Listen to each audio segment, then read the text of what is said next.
Teacher RG, ang inyong teacher nanay. So for today's video, bibigyan ko kayo ng mga tips sa board exam na ginawa ko, and I will share it to you based on my experience. Ano nga ba yung ginawa ko during preparation and pagre-review sa board exam. So pag-usapan natin yan in 3, 2, 1.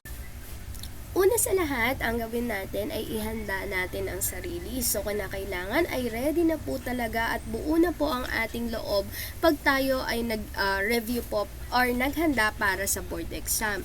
So, kailangan po physically, mentally, emotionally, and then financially ready po tayo pag tayo ay nagsimula na pong mag-review. Mahalaga na gumawa ng schedule para sa pagre-review. So, maaari po tayo mag-create ng calendar, ng planner, and then ilagay po natin kung ano po ba yung subjects na i-review natin for this certain days, weeks, or kaya naman po ay month. Ihanda ang gamit na kailangan sa pagre-review. So, tandaan po natin, maging organized po tayo. So, ilabas lamang po natin kung ano po yung reviewer na kinakailangan natin na naka-according po doon sa ating schedule. Pagdating sa resources, maaari po tayong humiram ng book or bumili po ng book and then kumuha sa internet, pero tandaan, kumuha lang po tayo sa ating mga reliable sources po. Isa sa maaari nating gawin ay ang pananood ng mga YouTube videos na makakatulong sa ating pagre-review. Nung time na nagre-review ako, aaminin ko na nakatulong sa akin ang pananood ng video dahil mas naiintindihan ko pag ina-explain ito ng iba't ibang tao. Mas lumalawak pa ang aking idea pagdating sa aking nire-review sa pananood ng mga video. Huwag mahihiyang magtanong kung may mga bagay na hindi mo alam o hindi mo maintindihan. Minsan po kasi kahit na napag-aralan na po natin ito at inuulit na lang, may mga bagay pa rin po tayo na nakakalimutan o kaya naman po hirap maintindihan.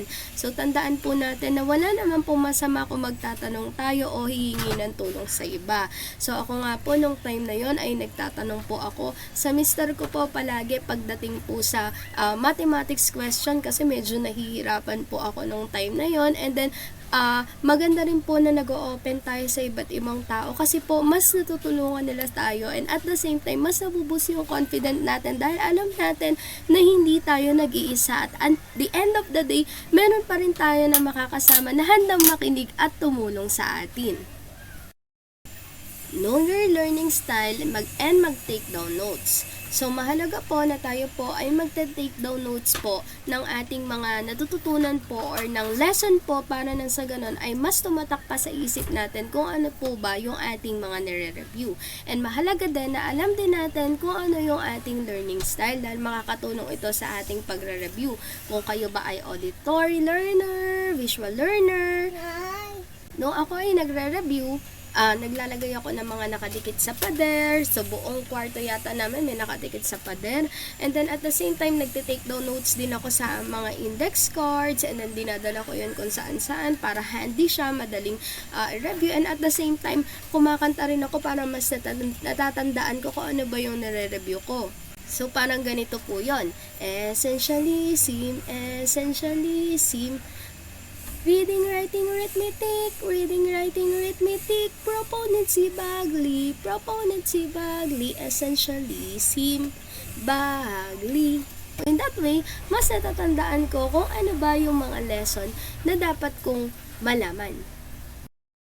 Tandaan na mahalaga na kumain ng masustansyang pagkain, uminom ng vitamins, at uminom na rin ng maraming tubig pag kayo ay nagre-review. So, nung time na ako ay nagre-review, kain lang ako ng kain. Yun ang isa sa way ko para kahit paano hindi mabawasan o magkulang yung energy ko sa pagre-review. Tandaan na hindi porket kayo ay nagre-review ay sa pagre-review nyo na gugugulin ang buong buhay nyo. So, kailangan ay matuto tayong i-manage ang ating oras sa pagre-review at sa iba pang bagay. So, dapat meron tayong oras sa pagsisimba, oras sa pagre-review, at oras sa kaibigan, sa pamilya, at iba pa nating mga mahal sa buhay. pumili lamang po tayo ng tamang oras sa pagre-review. Kadalasan po, mas maganda po na mag-review tayo pag walang masyadong maingay. Nung time na ako ay nagre-review, mas pinipili ko mag-review na pagtungtong ng 3 a.m. hanggang 7 a.m. Sa ganung way po kasi wala pa pong masyadong maingay, and then yung concentration po and focus na doon po sa pagre-review. So nasa sa atin naman po yan kung ano po ba yung tamang oras para sa inyong pagre-review. Ito po ang hindi ko sinasuggest na gawin sa inyo. So, wag nyo po na i-memorize ang mga tanong sa board exam.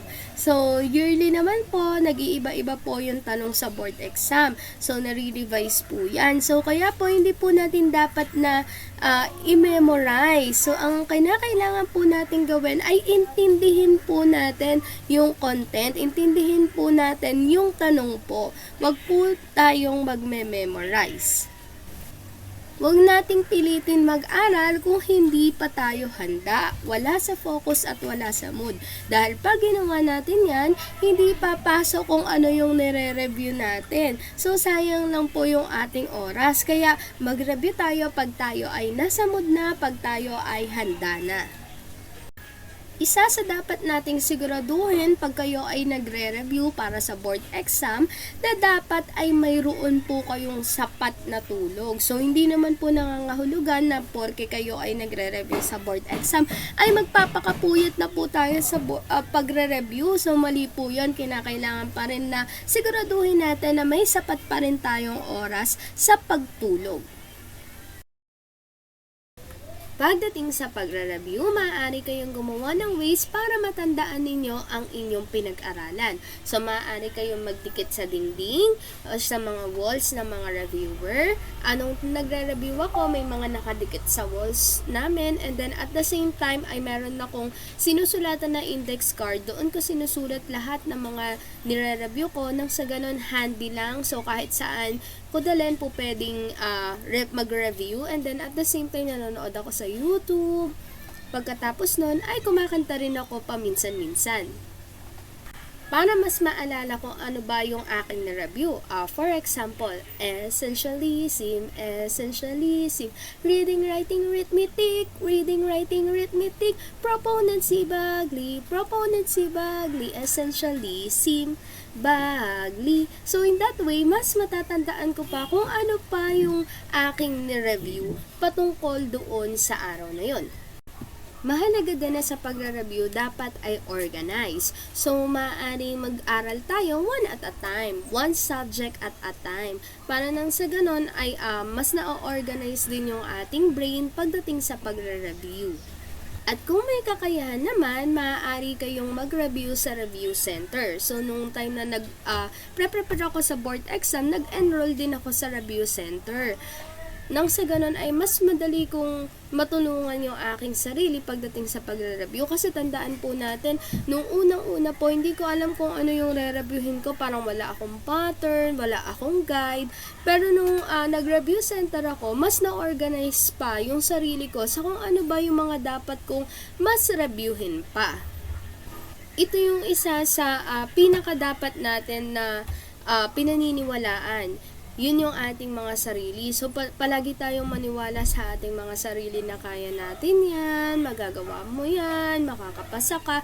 So, nung time na yun, nagre-review ako, lagi akong nagpo-post sa pader na congratulations na agad, let passer ka na, and then, lagi ako may motivation na good morning, top notcher, gising na, magre-review na, pray ka lang, pasado ka na. So, yun yung mga motivations na ginagawa ko para ma-lift up yung sarili ko at mas magtiwala pa sa sarili ko na kakayanin ko to na maipapasa ko ang board exam. At higit sa lahat, palagi tayong magdasal at magtiwala sa plano ng Diyos. So, nung time na nagre-review ako, hindi nawawala sa akin yung pagdadasal. So, bago ako magsimula mag-review, nagdadasal ako. Habang nagre-review ako, nagdadasal ako. At pagkatapos mag-review, nagdadasal pa din ako. So, hindi nawawala yung pagdadasal at pagtitiwala sa Diyos na anuman yung mangyari sa pagre-review, sa pagbo-board, ay palagi siyang nandiyan na nakaalalay at higit sa lahat, nagga-guide sa atin sa lahat ng oras. Lagi. Yun lang. Salamat. I hope na marami kayong natutunan at mas lumakas ang loob nyo sa paghahanda sa board exam. Congratulations in advance. Pasado na yan. Yee! Salamat. Paalam.